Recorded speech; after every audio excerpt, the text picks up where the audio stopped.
اهدنا الصراط المستقيم.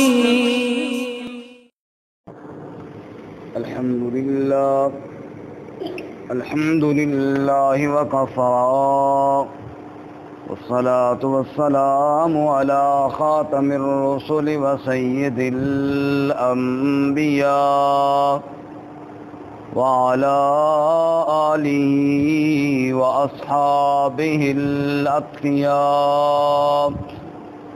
أما بعد فأعوذ بالله من الشيطان الرجيم. بسم الله الرحمن الرحيم. لا أقسم بهذا البلد وأنت حل بهذا البلد ووالد وما ولد لقد خلقنا الإنسان في كبد أيحسب أن لن يقدر عليه أحد يقول أهلكت مالا لبدا أيحسب أن لم يره أحد ألم نجعل له عينين ولسانا وشفتين وهديناه النجدين. لا اقسم بهذا البلد، میں قسم کھاتا ہوں اس شہر کی، وانت حل بهذا البلد، اور آپ مقیم ہیں اس شہر میں، ووالد وما ولد، اور والد اور اولاد کی، لقد خلقنا الانسان فی کبد، یقیناً ہم نے انسان کو بنایا مشقت میں. ایحسب ان لن یقدر علیہ احد، کیا وہ یہ گمان کرتا ہے کہ اس پر کوئی قادر نہیں. یقولو، کہتا ہے، اہلکت مالا لبدا، میں نے ہلاک کر دیا ڈھیروں مال. ایحسب ان لم یرہ احد، کیا وہ یہ سمجھتا ہے کہ اس کو کوئی دیکھ نہیں رہا. الم نجعل لہ عینین، کیا ہم نے اس کی دو آنکھیں نہیں بنائیں. ولسانا وشفتین، اور زبان اور دو ہونٹ. وہدیناہ النجدین، اور رہنمائی کی اس کی دو راہوں کی طرف. سبحان ربک رب العزت عما یصفون وسلام علی المرسلین والحمد للہ رب العالمین. اللہم صل علی محمد وعلی آل محمد کما صلیت علی ابراہیم وعلی آل ابراہیم انک حمید مجید. اللہم بارک علی محمد وعلی آل محمد کما بارکت علی ابراہیم وعلی آل ابراہیم انک حمید مجید.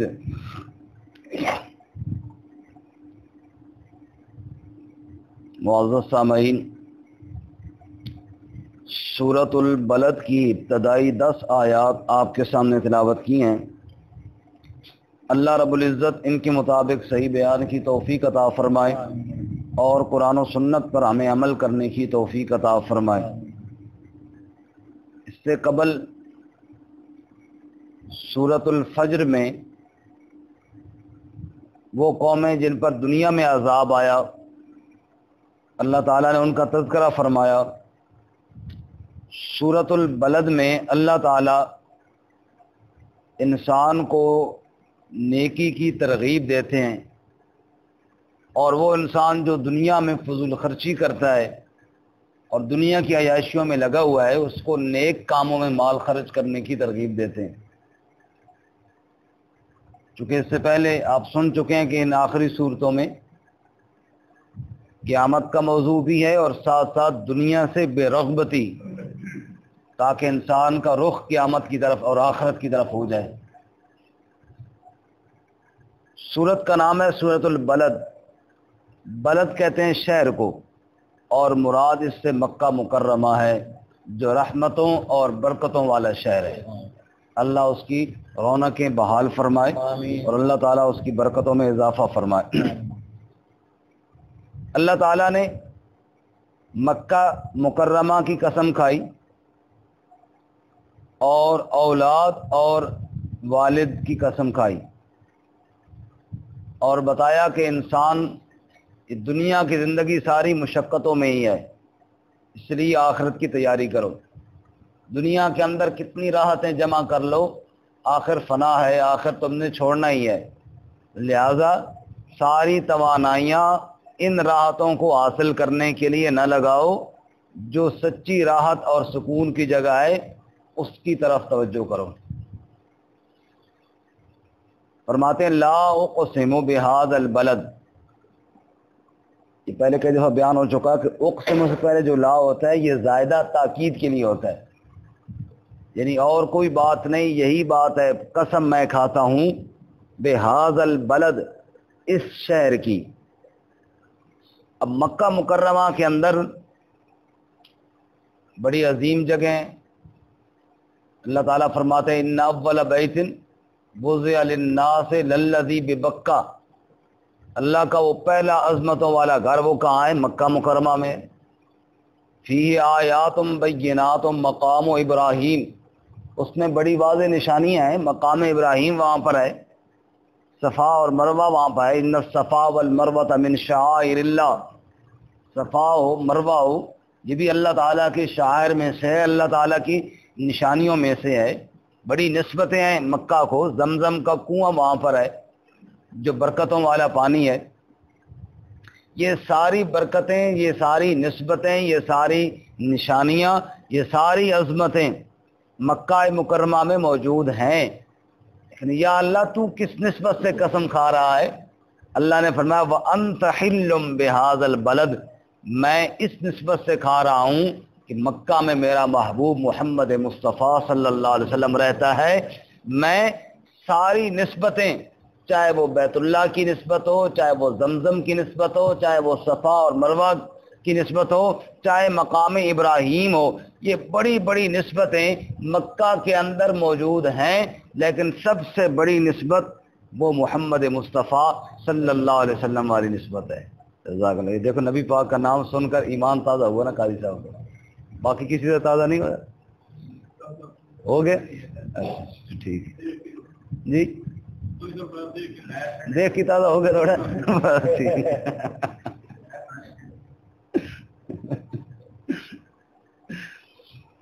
فرمایا لا اقسم بہذا البلد وانت حل بہذا البلد، فرماتے ہیں میں اس شہر کی قسم کھاتا ہوں مکہ مکرمہ کی، کیونکہ وانت میرے محبوب تو حل مقیم ہے، حلول کرنے والا ہے، ٹھہرنے والا ہے، چلنے والا ہے، بسنے والا ہے، بہذا البلد اس شہر میں، یعنی مکہ مکرمہ والے عظیم شہر میں۔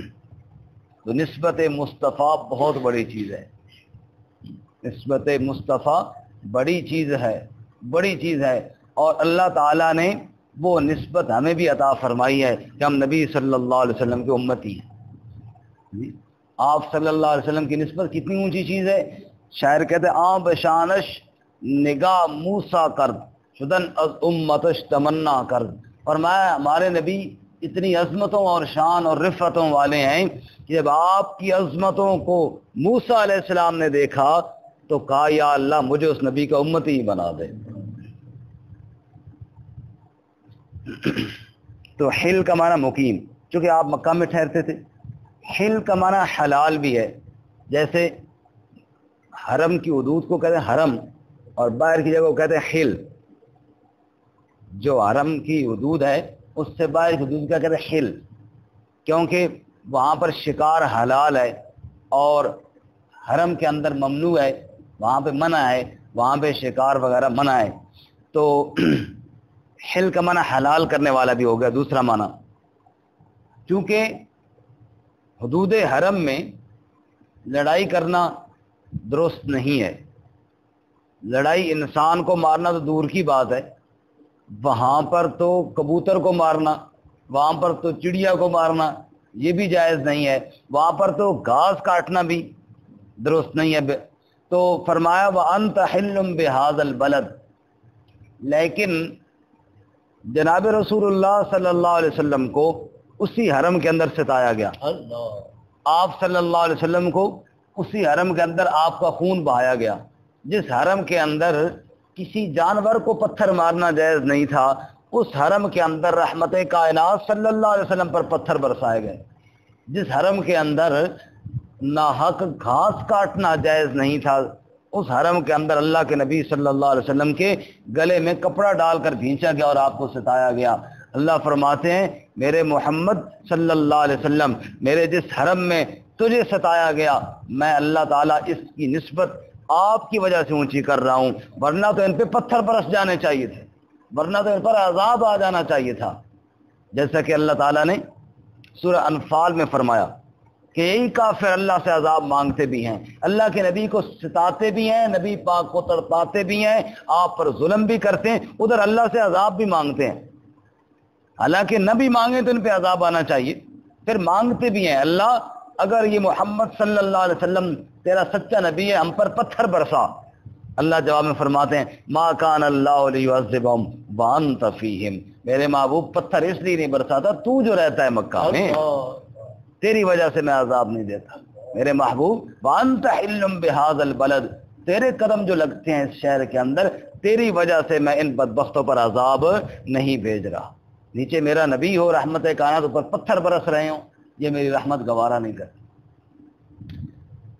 اور تیسرا مطلب حلال کا وانت حل بہذا البلد ایک یہ بھی ہے کیونکہ مکہ کے اندر لڑائی کرنا مارنا جائز نہیں، نہ پہلے کسی کے لیے نہ بعد میں. لیکن جناب رسول اللہ صلی اللہ علیہ وسلم کے لیے ایک دن کے ایک حصے میں کچھ وقت کے لیے اللہ نے جائز قرار دیا، فتح مکہ والے دن. فتح مکہ والے دن بڑے بڑے ظالموں کو امن مل گیا، حتیٰ کہ آپ جانتے ہیں کہ ابو جہل کے بعد ابو سفیان رضی اللہ تعالیٰ عنہ فتح مکہ تک تو آپ کے مخالفین میں سے تھے نا، آپ صلی اللہ علیہ وسلم نے ان کے گھر کو بھی امن کا گھر قرار دے دیا. یعنی بڑے بڑے مخالفین کو آپ صلی اللہ علیہ وسلم نے معاف فرمایا. لیکن چند ایک بدبخت ایسے تھے جو آپ صلی اللہ علیہ وسلم کے بدترین بے ادب تھے، ان کو اجازت ملی کہ ان کو آپ بے شک مار دیں، چنانچہ ان کو حرم کے حدود کے اندر ہی آپ نے قتل کرنے کا حکم دیا. اور آپ صلی اللہ علیہ وسلم نے ارشاد فرمایا کہ حرم جو ہے یہ حرام ہے، اس میں قتال جائز نہیں، نہ پہلے کسی کے لیے نہ بعد میں کسی کے لیے. میرے لیے ایک ساعت کے لیے، کچھ تھوڑے سے ٹائم کے لیے اللہ تعالیٰ نے حلال کیا.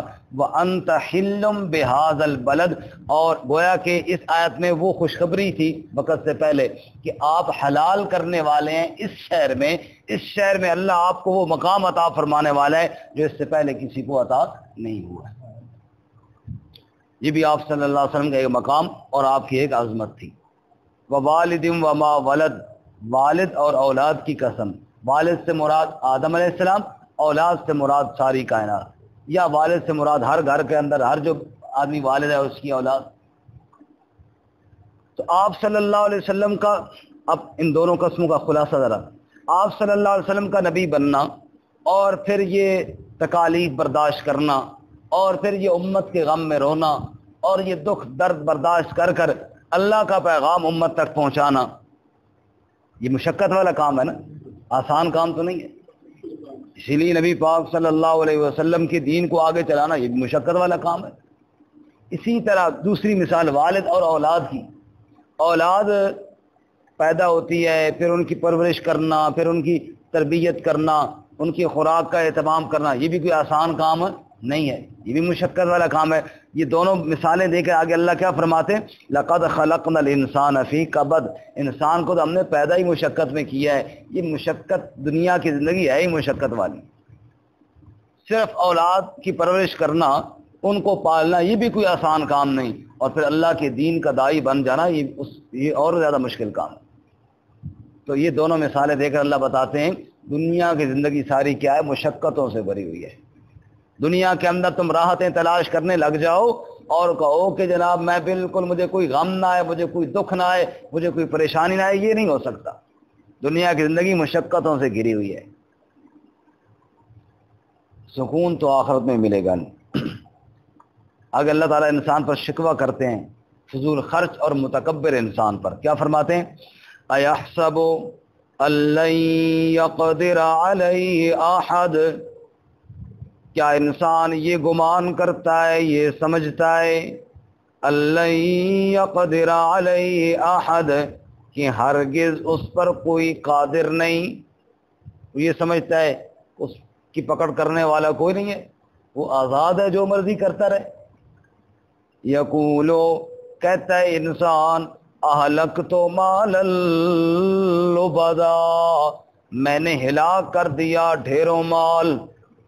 یہ متکبر انسان کہتا ہے، فضول خرچ انسان فضول خرچیاں کرتا ہے۔ مثال کے طور پہ جیسے کل کا جیسے سنا رہے تھے کہ گئے لوگ اور بیلیں جناب نوٹوں کی ناچ گانے پہ دیتے رہے حتیٰ کہ سب کچھ ہی لٹا دیا وہاں پر۔ اللہ فرماتے ہیں انسان کہتا ہے آلت تو مال اللبدا، میں نے ڈھیروں مال لٹا دیا، اور جی میں پیسے کی پرواہ نہیں کرنا، جی بادشاہ میں اس طرح نوٹ چھٹنا ہو پرواہ ہی کوئی نہیں۔ یہ اللہ فرماتے ہیں انسان کی تکبر اور غرور کو چیز بیان کرتی ہے۔ کہتا ہے آلت تو مال اللبدا، میں نے ڈھیروں مال لٹا دیا۔ ایحسب ان لم یرہ احد، کیا وہ یہ گمان کرتا ہے کہ اس کو کوئی دیکھ نہیں رہا؟ جس اللہ تعالیٰ نے رزق دیا تھا اس نے فضول خرچیوں اور عیاشیوں کے لیے مال نہیں دیا۔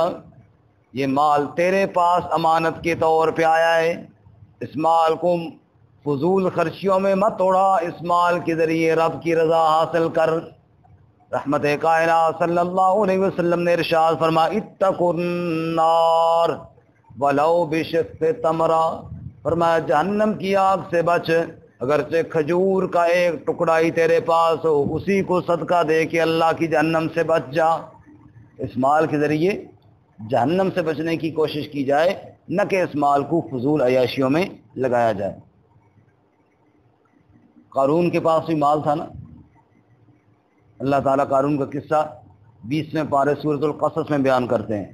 ان قارون کان من قوم موسیٰ فبغى علیہم، قارون موسیٰ علیہ السلام کی قوم میں سے تھا لیکن باغی اور سرکش ہو گیا۔ کیوں؟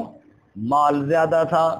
آتیناہ من الکنوز ما ان مفاتحہ لتنوء بالعصبۃ اولی القوہ، اتنا خزانہ، اتنا مال کہ ان مال کو لگنے والے تالوں کی چابیاں وہ بھی کافی سارے بندے مل کر اٹھایا کرتے تھے۔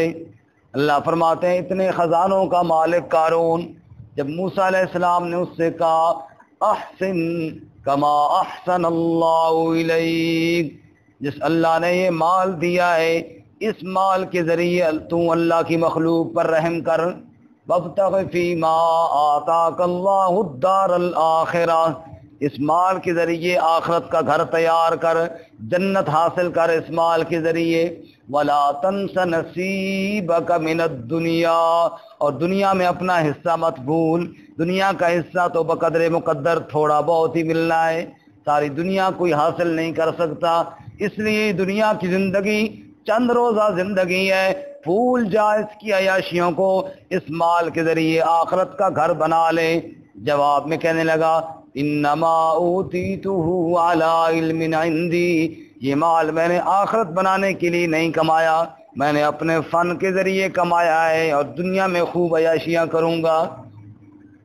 نہیں مانی اللہ کے نبی کی بات، پھر انجام کیا ہوا؟ اللہ فرماتے فخسفنا بی وبدارہ الارض، ہم نے قارون کو خزانوں سمیت زمین کے اندر دھنسا دیا۔ وما كان له من فئة ينصرونه من دون اللہ، اور اس کا لشکر اور فوج اللہ کے عذاب سے نہ بچا سکی۔ اس کے پاس بھی بڑا مال تھا لیکن برباد ہوا، مال ہلاکت کا ذریعہ بنا۔ اور سیدنا عثمان ذی النورین رضی اللہ تعالیٰ عنہ وہ بھی بڑے مالدار تھے، ان کے پاس بھی بڑا مال تھا لیکن اس مال کے ذریعے انہوں نے آخرت بنائی۔ رسول اللہ صلی اللہ علیہ وسلم مدینہ منورہ تشریف لے گئے، اور پانی پینے کے لیے کوئی نہیں ملتا. میٹھے پانی کا ایک ہی کنواں ہے بیر روما جو یہودی کی قبضے کے اندر ہے. مسلمانوں کو پانی نہیں بھرنے دیتا, اور اگر دیتا بھی ہے تو مہنگے داموں دیتا ہے. آپ صلی اللہ علیہ وسلم پیاس سے ہونٹ خشک ہو گئے. فرمایا کوئی ہو جو مسلمانوں کے لیے میٹھے پانی کا انتظام کرے. عثمان کو اللہ نے مال دولت عطا فرمایا تھا. چپ کر کے یہودی کے پاس چلے گئے اور کہنے لگے بتا کتنا مانگتا ہے اس کنویں کا. اس نے سمجھا پانی خریدنے کے لیے آیا. پانی کا ریٹ بتا. کب پانی کا ریٹ نہ بتا, تو سارے کنویں کا ریٹ بتا, سارا کنواں کتنے کا دیتا ہے. اس نے مہنگے دام بتائے. جو پانی نہیں پینے کے لیے دیتا تھا اس نے کنواں کیسے دینا ہوتا. عثمان نے سارے ہی دے دیے اور کنواں خرید لیا. اور پانی کا پیالہ بھر کر رحمت کائنات کے پاس آئے. یا رسول اللہ وہ بیر روما جو میٹھا کنواں ہے نا وہ میں نے خرید لیا ہے. اب یوں بھی کر سکتے تھے اپنے پاس اب قبضہ اپنا رکھتے, مسلمان پانی پیتے رہتے, مسلمانوں کو پھر بھی فائدہ تھا. یا رسول اللہ آپ گواہ ہو جائیں وہ کنواں میرا نہیں ہے, وہ میں نے سارے مسلمانوں کے لیے وقف کر دیا ہے, اور یہ پہلا پانی کا پیالہ بھر کر آپ کی خدمت میں لایا ہوں.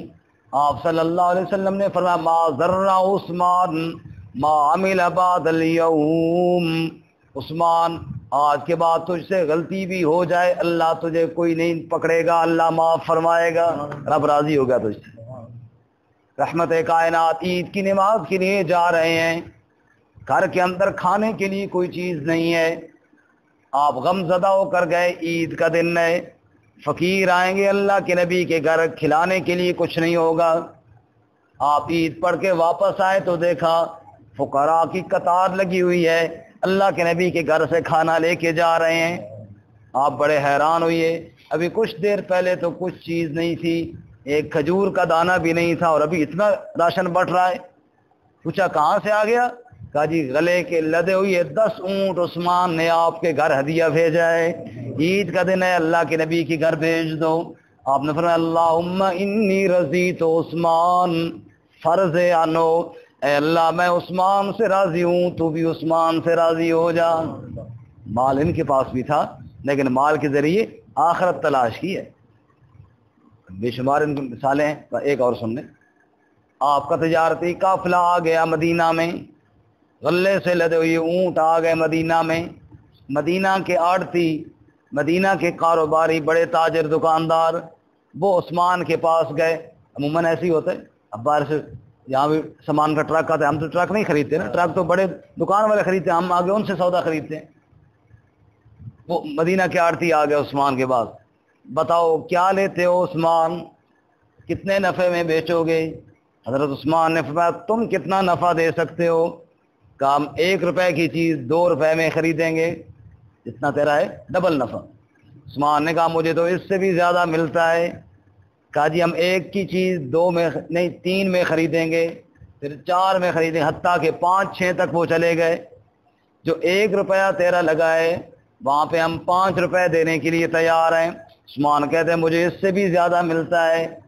اب آڑتی بڑے حیران, وہ کون ہے جو تجھے اس سے بھی زیادہ دیتا ہے, اسے خود کیا بچے گا؟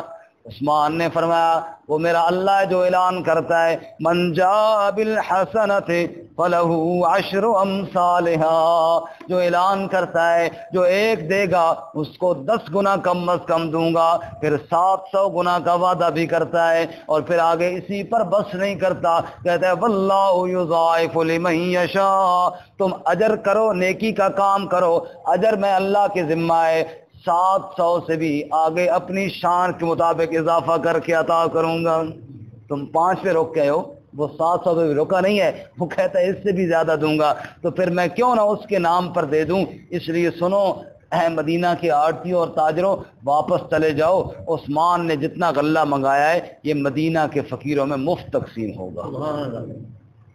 مال تو ان کو بھی اللہ نے دیا تھا لیکن اس سے کیا حاصل کیا؟ آخرت. اس لیے اللہ فرماتے ہیں یقول اہلکت مالا لبدا, فضول عیاشیوں میں, فضول کاموں میں مال اڑانے والا, اور بڑا خوش ہوتا ہے, کہتا ہے میں نے ڈھیروں مال لٹا دیا. جی